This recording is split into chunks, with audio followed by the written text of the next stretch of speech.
Hello students, welcome to EPG Pathshala. I am Dr. Suresh Kumar Turka from Government College Bheria, Pihova, Kurukshetra.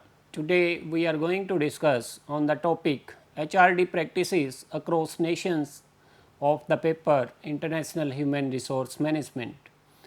Dear students, after completing this module, you will be able to understand the meaning and nature of human resource development, to know about the scope and importance of human resource development, to discuss about the human resource development practices across different nations, importance of human resource development, to discuss about the human resource development practices across different nations. Human resource development, in short, which is also known as HRD, practices are a mean of sport to develop employees in their personal and organizational skills, capabilities and understanding. HRD practices may include training, career development, performance management and development, coaching, succession planning, key employee identification and organizational development. The key factor of HRD is to develop potential employees in an organization so that the organizational goals can be accomplished. The transfer of HRD practices across culture is somewhat more interesting as it involves dealing with people from diverse cultural backgrounds with differing attitudes, behaviors and values. Human resource development is a concept of investing in people and is part of lifelong learning of an individual's productive life. In order to add value to their organizations, employers invest in their employees by developing their skills. Even though the meaning of this discipline is supposedly to mean the same throughout, cultural differences may make the concept difficult to cross national borders. Moreover, different cultural contexts may also create nationally abnormal organizational approaches to human resource development. For example, Japanese organizations value to a high degree of the HRD concept since they provide off the job training for their employees. On the contrary, in US organizations, employees undertake training themselves. Evidence shows that the transfer of HRD practices may be successful in cases where countries are geographically and culturally close, such as United Kingdom and Ireland. This means that human resource development practices of the parent company may be more successfully implemented in subsidiaries situated in countries that share similar institutional factors and thus having similar cultural values. Now, we are going to discuss meaning and nature of human resource development. Meaning and nature of human resource development. Human resources refer to the talents and energies of people that are available to an organization as potential contributors to the creation and realization of the organization's mission, vision, values and goals. Development refers to a process of active learning from experience leading to systematic and purposeful development of the whole person, body, mind and spirit. Thus, HRD is the integrated use of training, organizational and career development efforts to improve individual, group and organizational effectiveness. Now, we are going to discuss some definitions of the human resource development. According to Watkins, human resource development is fostering long term work related learning capacity at individual, group and organizational level. According to the American Society for Training and Development, human resource development is the process of increasing the capacity of human resource through development. It is thus the process of adding value to individuals, teams, or an organization as a human system. In this exhibit, as shown, latest trends in human resource culture.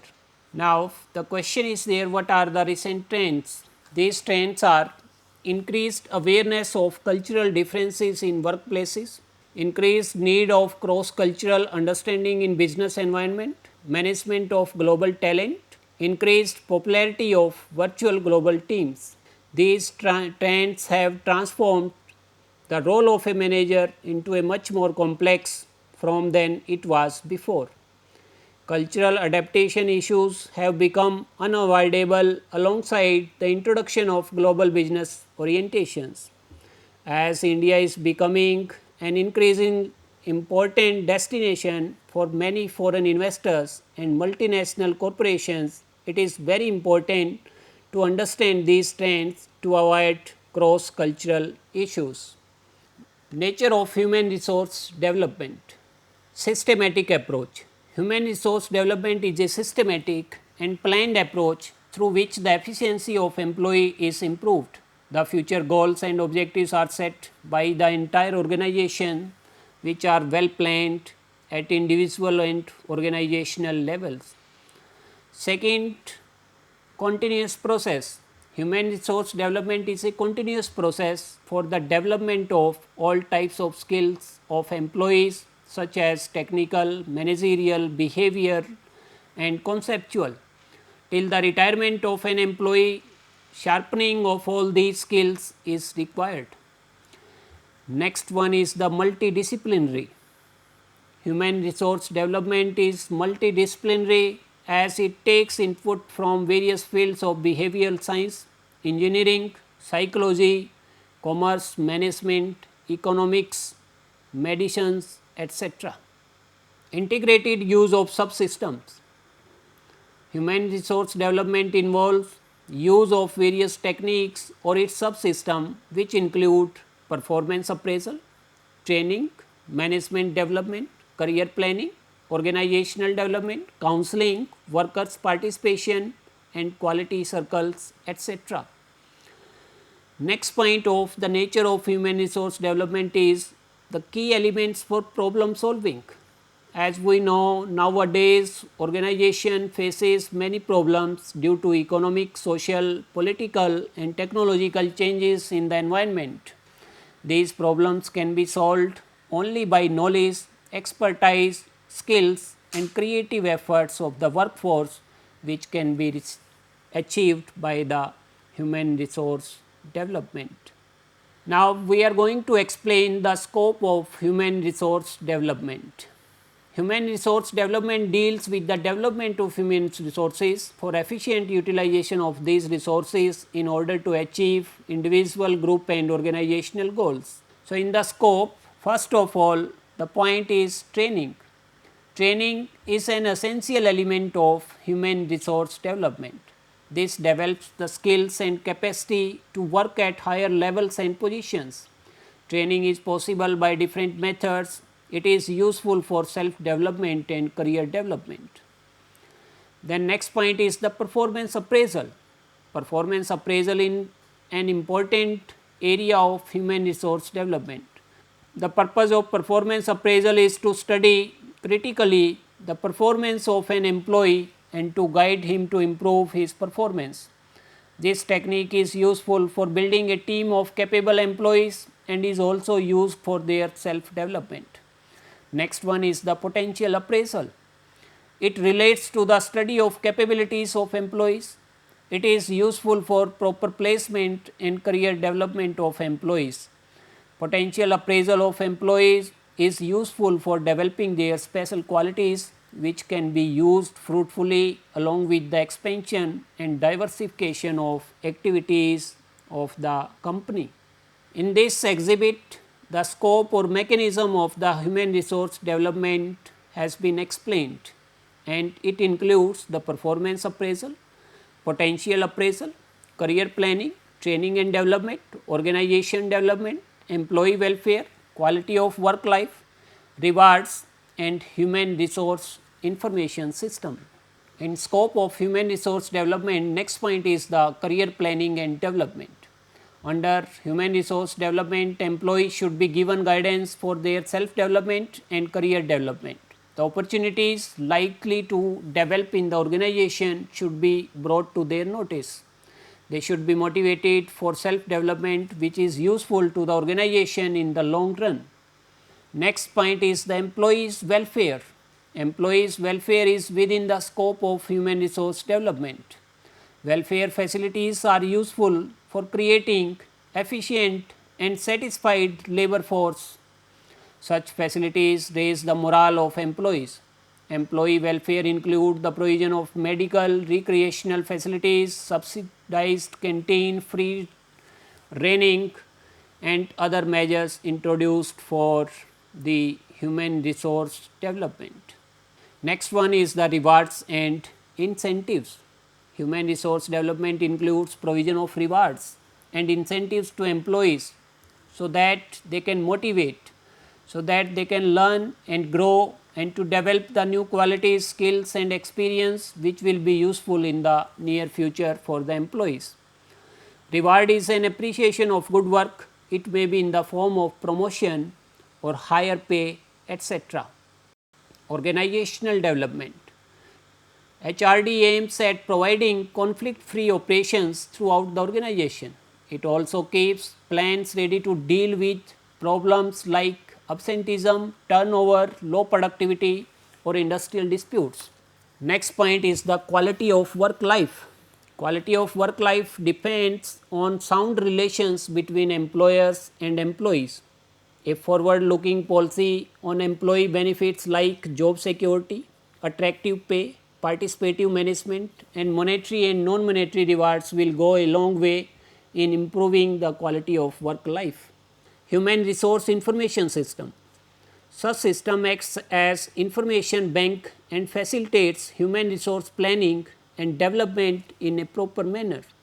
It facilitates quick decision making in regard to human resource development. Every organization has to introduce such system for ready reference to the human resource development matters.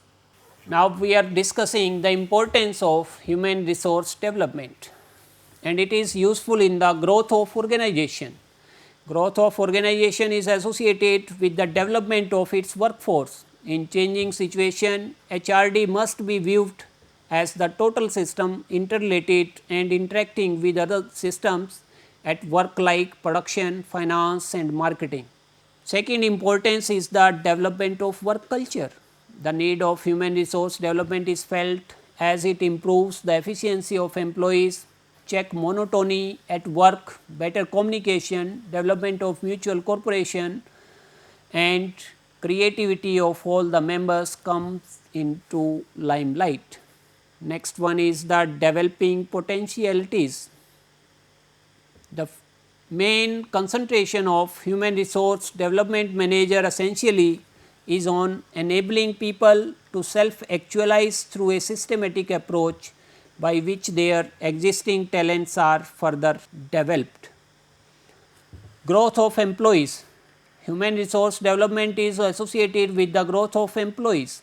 It helps employees to know their strengths and weaknesses and enable them to improve their performance.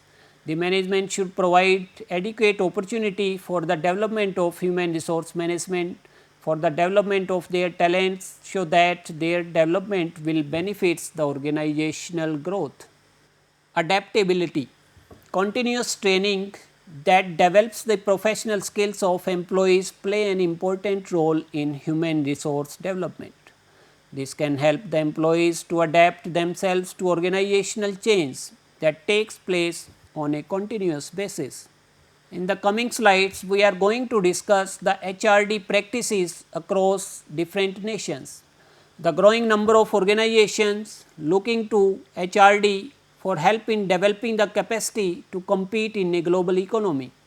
Global firms need individuals capable of operating effectively in diverse cultural environments using increasing complex organizational structures and communication patterns and managing change using multiple interrogative business studies within an embedded international perspective. Similarly, in developing countries, the opening of internal markets, the adoption of new competitive strategies to meet market challenges and demands of supplying products to meet the quality requirements of international firms are powerful forces driving the organizational changes. These changes have led to an expanded emphasis on human resource development as a tool to develop the teamwork, problem and process analysis, communication and other needed capabilities. Changes in market dynamics, technology and the structure of labor have created work that is more complex, abstract and knowledge based. As a result, an increasing proportion of jobs now require higher levels of reading, math problem solving, interpersonal and other workplace skills. However, data indicated that many countries throughout the world suffer from a substantial gap between the knowledge and skills needed for economic and social progress and those that are available. The skill gap problem has drawn increasing policy attention and financial investment aimed at implementing HRD systems capable of upgrading human resources to meet emerging needs and opportunities. The trends of human resource development practices in different countries are discussed in the coming section. In this exhibit, cross cultural human resource management and the factors affecting the human resource development practices have been discussed, and these are the recruitment and selection practices, training and development, compensation and reward system, and then effective cross cultural communications. And all these factors may relate to the employees outcomes like intention to quit, commitment, competence, and then also related to the organizational performance like it may be measured from the market shares, sale growth, productivity and quality of the various products. Next country is the United States of America. In USA, human resource development function is increasing its role day by day. Human resource leaders are more often part of the board or equivalent top executive team. Human resource management strategies are also being formalized in writing. Clear distinctions are emerging between HR function and line management in the responsibilities for HRM policy decisions combined with high reliance on technology based systems. Organizations are increasing the size of their workforce and are also reporting higher levels of employee turnover than in recent years. The recruitment that does take place is predominantly through in-house activities such as internal hires and posting on company websites with emphasis on attracting minority groups. The use of commercial job websites is also increasing. In contrast, other selection methods including application forms, references and one-on-one interviews among others are being used less frequently than in the past. The use of part-time work is decreasing while teleworking and shift work are on the rise. Appraisal processes frequently requires the input of employees themselves, often leading to recommendations for future training and career development needs as well as pay decisions.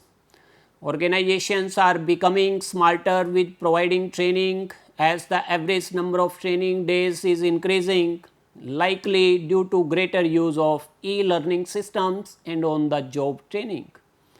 The practice of offering employee benefits that exceed statutory requirements has been declining slightly, except for health care insurance. The concentration of trade union members and the percentage of organizations recognizing trade unions have increased slightly. However, perceptions of trade union influence in organizations remain low. Downward communication is most commonly taking place through electronic means, whereas upward communication is done through supervisors. Next country is Japan. Japan is a complex, dynamic society that has undergone enormous changes in the past 125 years, covering itself from a feudal state into a modern industrialized nation and an economic superpower. In doing so, the Japanese have absorbed Western technology, science, education and politics while still keeping their unique cultural identity. Traditional practices, hiring of workers and managers into entry level positions directly out of college is common. Pay rises and promotions are automatic. In the wage system based on seniority, which is also known as Nenko, the status and seniority are tied to length of service rather than to job duties or merit. Sushin Koyo is the lifetime employment system in Japan. Participation by co-workers in after-hours gatherings to foster harmony and cooperation is generally expected. Workers take responsibility and then accept blame to protect their superiors from loss of face. Although subordinates know that they can influence decisions, the ultimate decisions comes from the top. The firms are administering sophisticated tests and other screening devices to select high quality recruits, whatever their deficits in academic certification. Their younger force is more mobile, less committed to work and the firm. Japanese managers have a strong sense of corporate obligation to private jobs, income and security. The rather cautious reforms of Japanese corporation undertaken so far could be targeted at influencing the expectation of the workforce and the community, which is preparing people for the steady stream of fine adjustment that will eventually end the traditional Japanese employment system. However, that is far from a safe conclusion. The uncertainty of Japanese managers of what is the best long term course of action is genuine. In the Nenko system, employees who join the firm without any work experience are paid a low starting salary, but he can look forward to steady raises with increasing age and seniority until retirement. Recently, growing number of companies are explicitly weighting ability and performance over tenure and age in salary decisions. Japanese firms have devoted great efforts to develop participation in management by using non-union representation practices innovatively and effectively to structure and expand employee representation in decision making. HRD practices across nations, and we are discussing about the United Kingdom. As we know that British are highly individualistic and greatly value their individual liberty, at the same time they care for their community and engage in collective actions, especially when for instance they disagree with certain government policies. There is a strong union system in United Kingdom.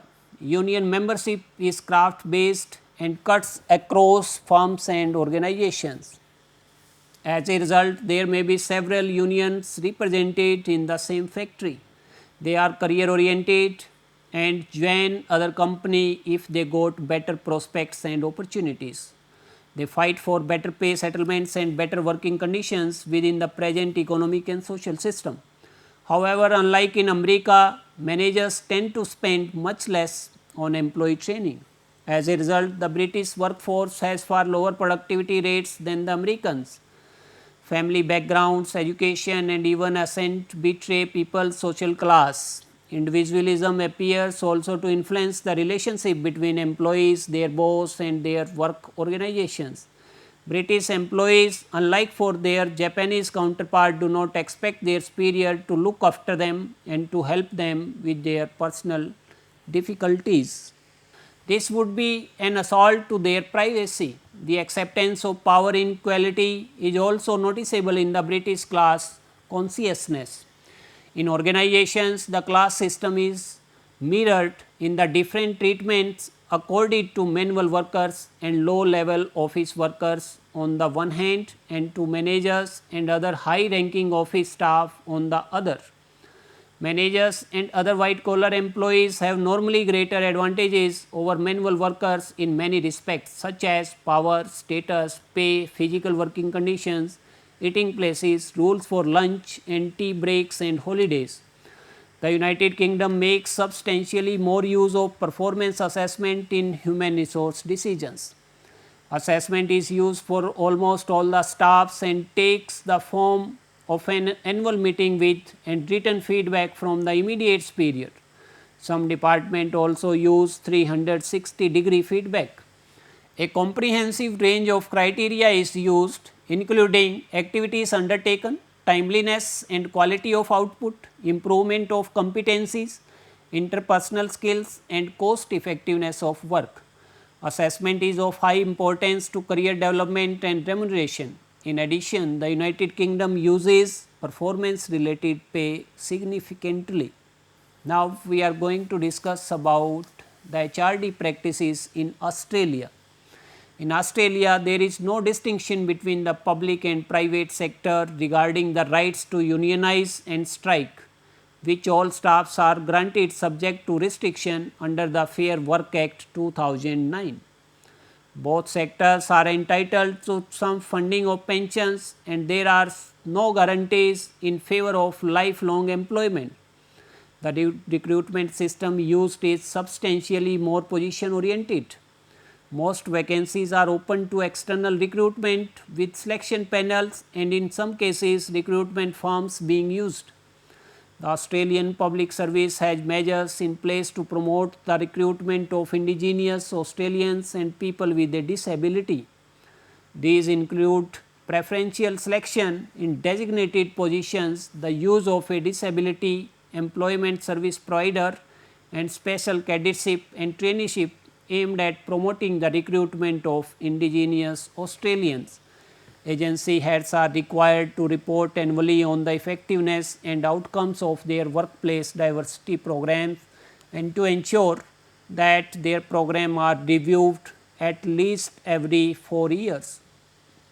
Base pay and bonuses are determined through decentralized negotiation and are not indexed to other variables.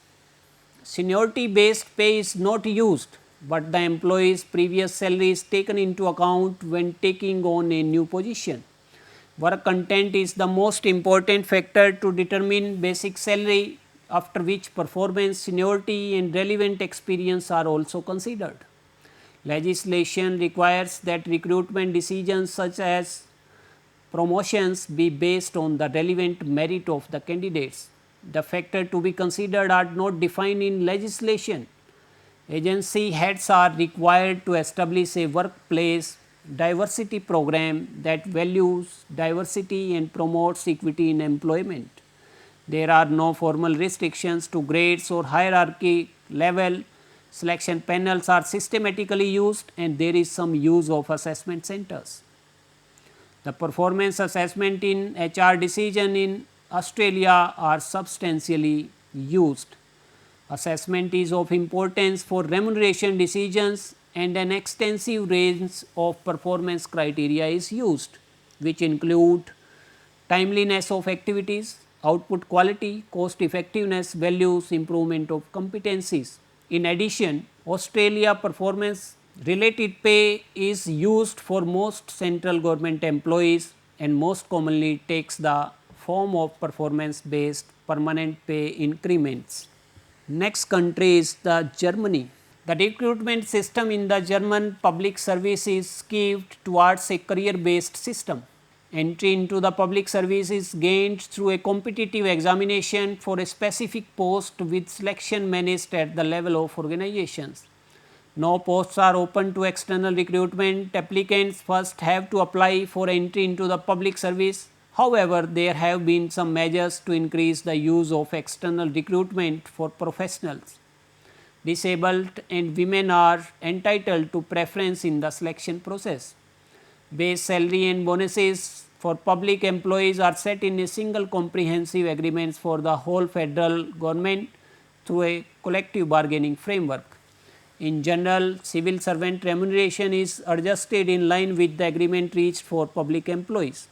Performance, relevant experience and qualifications are the most important determinants of basic salary for all grades, with job content also of some relevance. Seniority based pay is no longer in use. Years of experience, performance appraisals and qualifications are factors which are used in promotion decisions. Slide number 29. The HR department compiles a short list of candidates. There is systematic use of panels, some use of assessment centers, and the decision of the panel center is binding. Initial training of 1 week's length upon entry into the public service is standard for all the staff and differentiated by seniority level. Germany makes as much use of performance assessment in human resource decisions. Assessment is mandatory for almost all the employees and takes the form of a meeting with and written feedback from the immediate superior after every 2 years. A broad range of criteria is used, which includes the activity undertaken, timeliness, quality of output, competencies and interpersonal skills. Assessment is of high importance to career advancement and contract renewal in the public service, and lesser importance to remuneration. Performance related pay is used for most employees in the form of one-off bonus. Demographic change will lead to shortage of skilled workers and a higher average age among employees. For this reason, recruiting, training and retaining staff and investing more in systematic and age appropriate advanced training of employees have become important priorities in Germany. Next country is the Russia. The Russian Federation delegates HRM issues and coordinate policy to a newly created Ministry of Labour and Social Development in June 2012 now has the responsibility for the development and implementation of regulations on public employment and management. Most human resource management issues are delegated to ministries within established guidelines and units are not directly involved in the management. Delegation has led to comparable employment framework within ministries with significant differences across them. The Russian Federation make less use of strategic HRM practices compared to other countries. There is no accountability framework for management and human resource management is only marginally linked to planning and reporting. HRM targets are not considered in performance appraisal of management and regular assessment of ministries. HRM capacities are not undertaken. Forward planning is undertaken in a systematic manner that considers only a few issues over a one period of time. The Russian Federation uses a recruitment system which is a mix of career based and position based. A short list of candidates is made by the ministry's HR department to ensure merit based recruitment, and some use of assessment centers has recently been implemented. All posts are open to internal and external recruitment through direct application. Years of experience and qualifications are the most relevant factors in promotion decisions for all levels of management.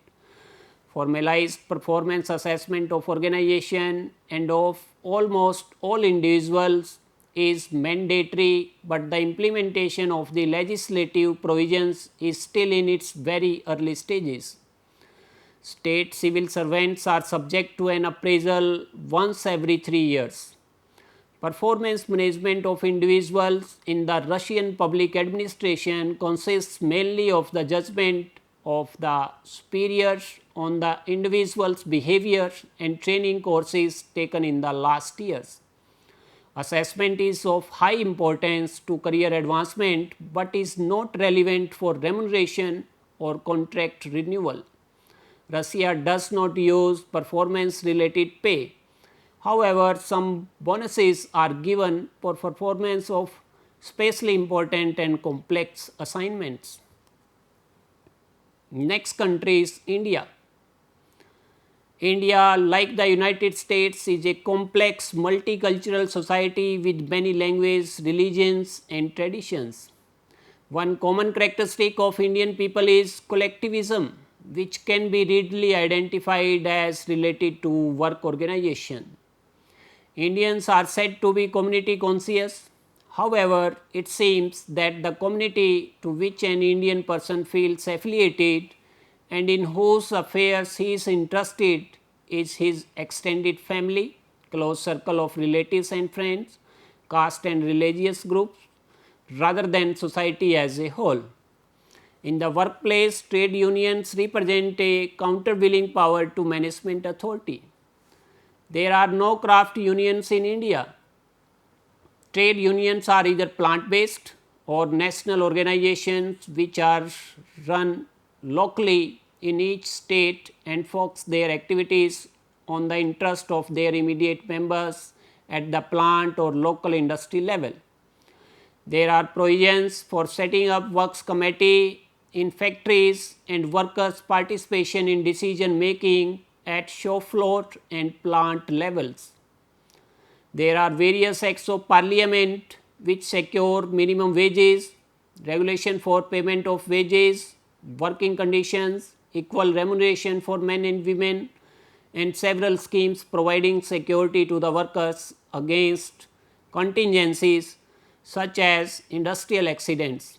Generally, industrial relations legislation is pro workers and aims at protecting their employment and well being. For instance, until recently, the regulations were such that it was virtually impossible for management to sack a worker or reduce his or her wages even if he or she had seriously breached the terms of their contract. At the lower end of the system, its manual workers are among the most poorly trained and unskilled workforce in the region. In spite of the resourcefulness and hard work, rewards and plannings are the strong predictors of self-realization in public sector.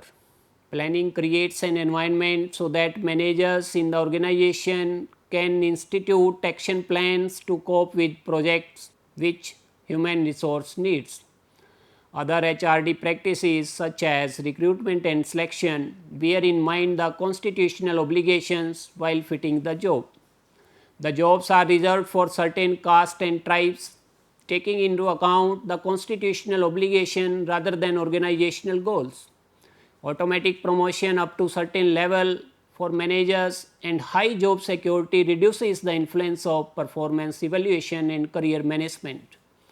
So, only few human resource development practices affect the culture in general and self-realization in particular in public sector organizations. In short, we can say human resource development practices are a mean of sport to develop employees in their personal and organizational skills, capabilities and understanding. HRD practices may include training, career development, performance management and development, coaching, succession planning, key employee identification and organizational development. It helps employees to know their strengths and weakness and enable them to improve their performance. The growing numbers of organizations looking to human resource development for help in developing the capacity to compete in a global economy. Global firms need individuals capable of operating effectively in diverse cultural environments, using increasingly complex organizational structures and communication patterns. In USA, appraisal processes frequently require the input of employee themselves, which often leading to recommendations for future training and career development needs as well as pay decisions. Japanese managers have a strong sense of corporate obligation to provide jobs, income and security. The performance assessment in human resource decisions in Australia are substantially used. Russia does not use performance related pay in India, the jobs are reserved for certain castes and tribes, taking into account the constitutional obligation rather than organizational goals. Thank you.